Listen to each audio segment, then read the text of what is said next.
Hello, I'm Blackbright. Welcome to my channel. Like, subscribe, share if you feel so inclined.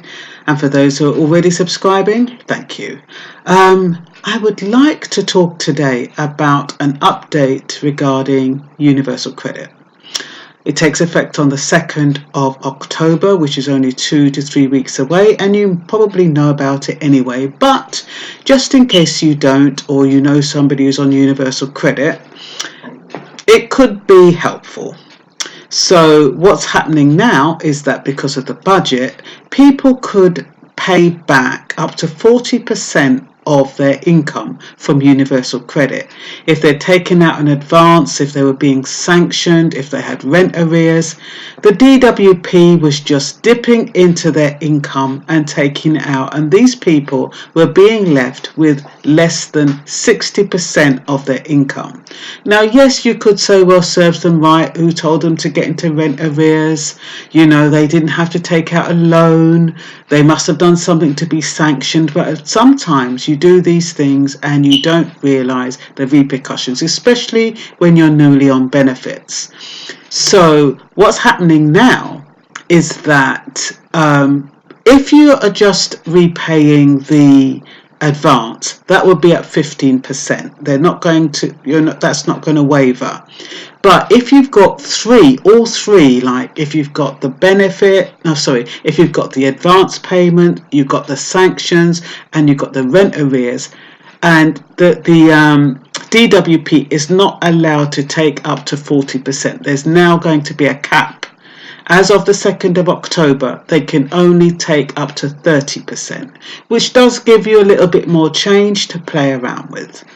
So what's been happening is, originally, when people went on universal credit, it would take about 5 weeks for them to be paid.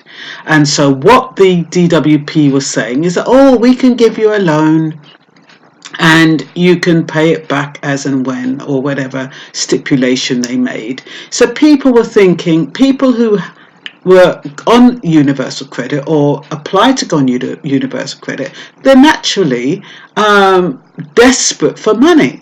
So they probably are going to take out a loan. And when you think that sometimes when people on universal credit, they've already might have been out of work for a while, they've decided, okay, I can't stand it anymore, I'm not going to get a job, I have to go on universal credit. And sometimes they go when they haven't got anything left. Sometimes people use their savings and think, okay, by the time I've got a little bit of savings, I'm going to try and use this so I don't have to go on universal credit. Then they realize that they do have to go on universal credit and they're left with nothing. As a result, they go to universal credit. Universal credit says, oh, you can have a loan.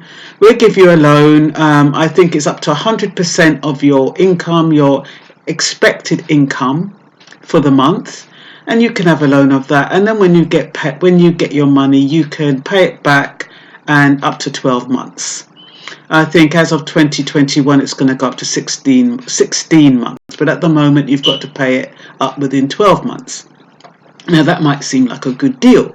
You've got some money up front, you're going to be paying back a little bit, per month, a percentage, and you've still got this extra money to tide you over. But when you actually get your money, remember it's only an estimate. And so if you get an estimate and they've overestimated your income, and then you're kind of budgeting based on what you think you're going to get, and then you don't get that much, and then on top of that you've got to repay this loan, it's not fun. And also, God forbid you do something wrong, like you don't go for a job or you miss an appointment and you're sanctioned and you get another penalty on top of that. It's not good. It doesn't look good. So this is just to let you know that they can't take more than 40% out of your income as of the 2nd of October. The maximum they can take out is 30%, which means that you'll have 70%.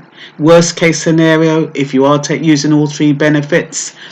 And I think that's it for you folks. This is nice and short and sweet. I just wanted to say just some few statistics. 850,000 are currently losing parts of their universal credit to pay back debt and advance payments. Around half of these benefit claimants had 20% taken off of their payments, while a third paid deductions between 31% and 40%. Upcoming change to the repayments cap means some of the hardest hit will get to keep more of their money. And remember, this isn't much, it's only a 10% extra. So bear that in mind. It sounds like a lot, but it's not really.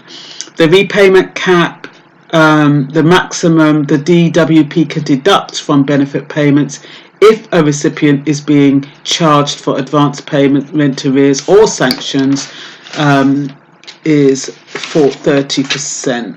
The changes next month will affect those who have a combination of repayments. So I don't think it affects those who've only got one repayment. Well, I guess it wouldn't, because you wouldn't be reaching the cap anyway. So it's only for those who have a combination of repayments, i.e. the rent arrears, the advance payments and the sanctions. In these cases, the DWP can currently deduct up to 40% of the monthly standard allowance of universal credit, but from the 2nd of October, this repayment cap will be reduced to 30%.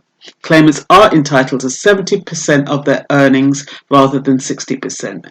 And this could be extended to 16 months, but not until 2021. Advance payments are paid to claimants who have to wait 5 weeks for their first payment, which is the standard processing period. To combat the waiting period, the DWP offered 100% of their estimated monthly payment in advance, but it meant claimants were always behind. Interest-free loans designed to assist and which look good in your hand, you feel the pinch when you have to pay it back. That's just my little bits. And if the recipient comes off of universal credit and they have to pay back that money, and it will be garnished from your wages or any other benefits that you get, you don't get away with it. Deductions begin on the first day of the first payment and must be paid back within 12 months unless exceptional circumstances prevail. Under current regulation, those repaying the advance can expect to have 15% deducted.